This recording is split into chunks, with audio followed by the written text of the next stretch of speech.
Hi, everybody. Good morning, good afternoon, or good evening, depending on when you're watching this. My name is Andrew Long, and this is my Module 5 screencast and overview on open educational resources.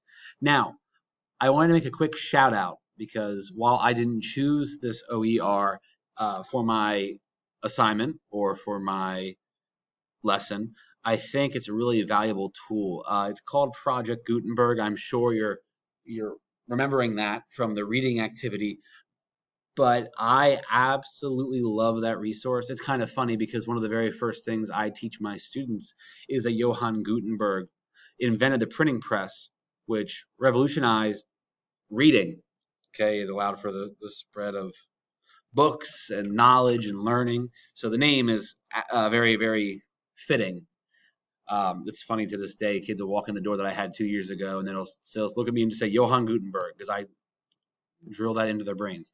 But anyway, that's a good resource. I'm sure you've all seen it. But I was very close to utilizing that, and I'll kind of discuss that later. But what I ended up choosing was this. Let me quick get rid of this. There we go. Was this resource right here, OER Commons.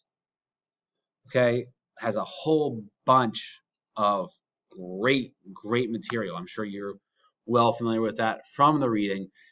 Again, if you're not used to how to use it, it's very simple. You just search up the term. So for me, I searched up Anne Frank. It's as simple as picking your subject and the education level and then hitting search. And it pops right up. You have a large number of options to choose from. Now, I found OER Commons through both websites, I think, linked to this. But for the specific lesson I'm going to choose is the Holocaust and its most famous victim. It is, let me click on the View Resource tab here. I'd hit next. I do. If you hit next, it's got a website, a video, and an assignment. And again, I found this on OER Commons. I just showed you exactly how to find it. Is licensed. It is currently Creative Commons attribution. So you just have to say where you got it from. There's no restrictions on this outside of saying where you got it from, right? So it is a very, very open license as far as the Creative Commons go because it's the least restrictive there. How's it appropriate for my class and grade level? Well, it really fits in well because this year we're shifting to student performance measures, and mine has to do with primary sources. Now, some of these things have, especially this website here, has direct quotes from her diary. See right here, it says where they will analyze a primary source from Anne Frank's diary. So you've got this primary source, which ties in perfectly for what I'm trying to do for my students. And it also helps that they're in an age where this is appropriate, right? They're in 10th grade. A lot of them are 15, 16, 17, right? At the age where students may keep a diary.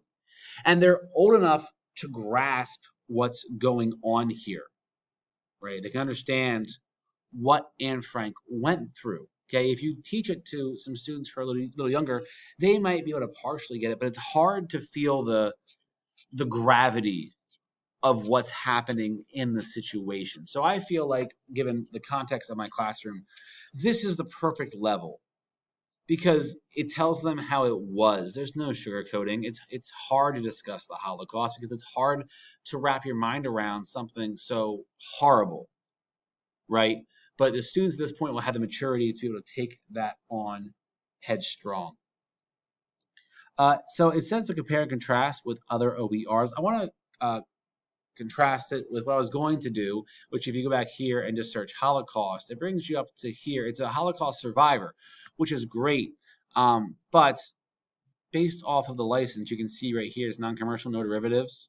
And also, it's just a TED Talk, right? The resource is a TED Talk, which is a valuable resource, don't get me wrong, but it's not really what I'm looking for when it comes to this lesson. and this assignment. Now, naturally, I can make more things go with it. I just personally feel that this lesson right here is a better reflection of where I'm trying to go with this lesson. Now, how I plan to use it, obviously right here you got the website, a video, and an assignment. Okay, I want to have asynchronous work where I want them to work individually while viewing the website and the Holocaust video.